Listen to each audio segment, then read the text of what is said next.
I'd like to welcome you guys to this week's report. Today is Thursday, November 21st. It's been another pretty unexciting week of fishing here, sadly. Had some weather earlier in the week. Last weekend wasn't great. We had the full moon as well, which kind of screwed things up, but there are fish biting.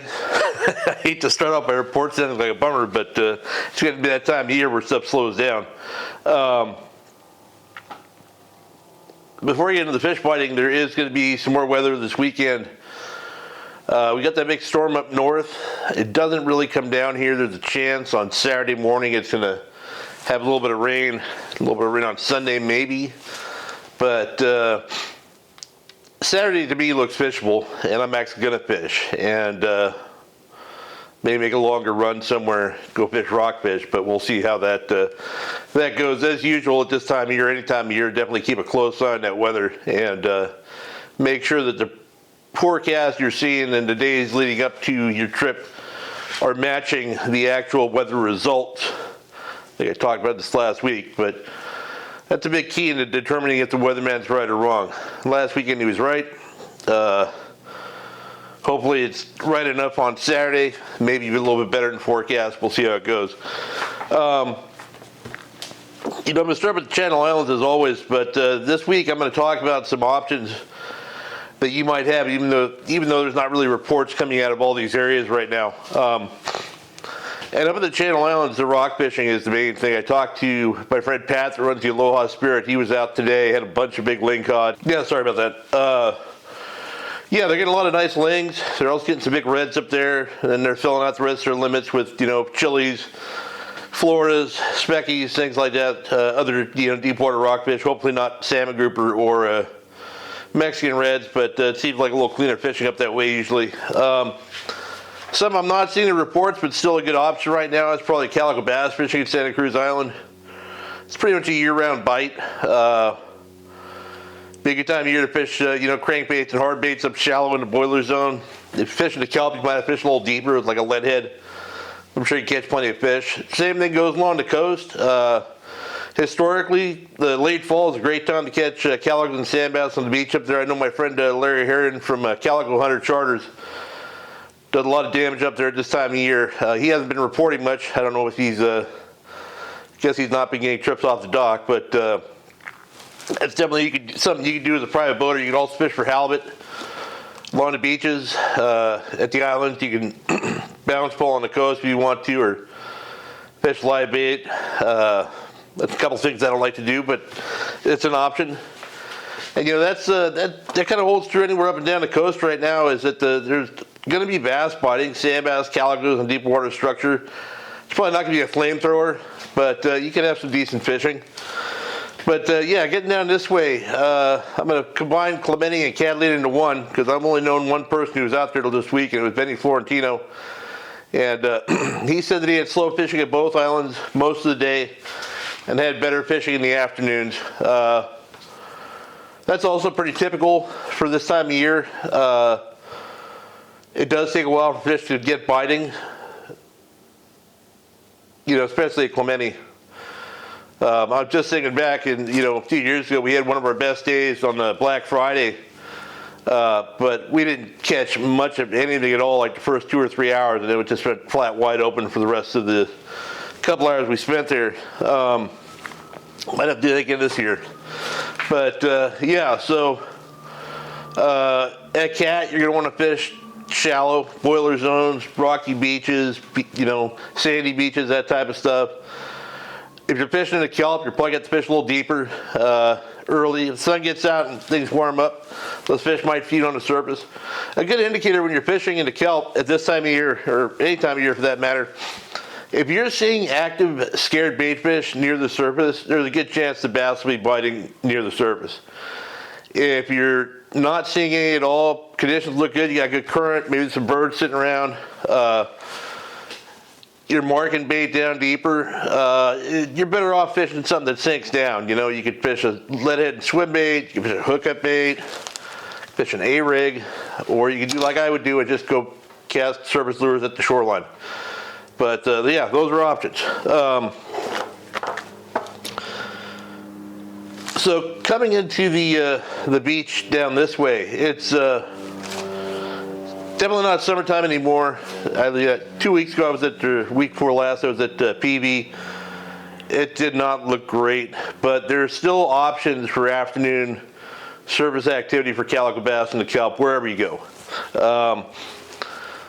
Just like Catalina and San Clemente, it takes time for that sun to get out, warm things up, and we had bass biting the weedless swim baits in January. There's no reason they're not going to do it in November. You just have to find the right conditions, and all you need is stable water. So if you check your SST on fish dope, and it might be 58 degrees,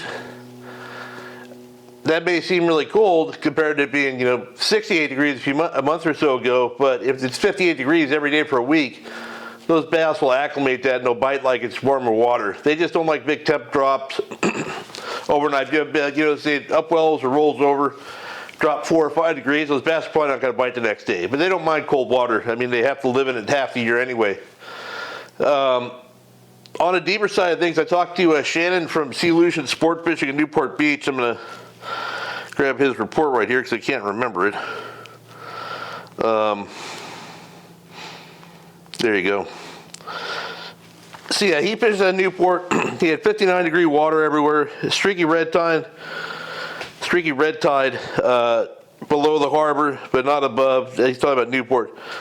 Slower, but still some bass biting. He got a nice cabins on too. He mentioned the Newport bait barge is gone for the season.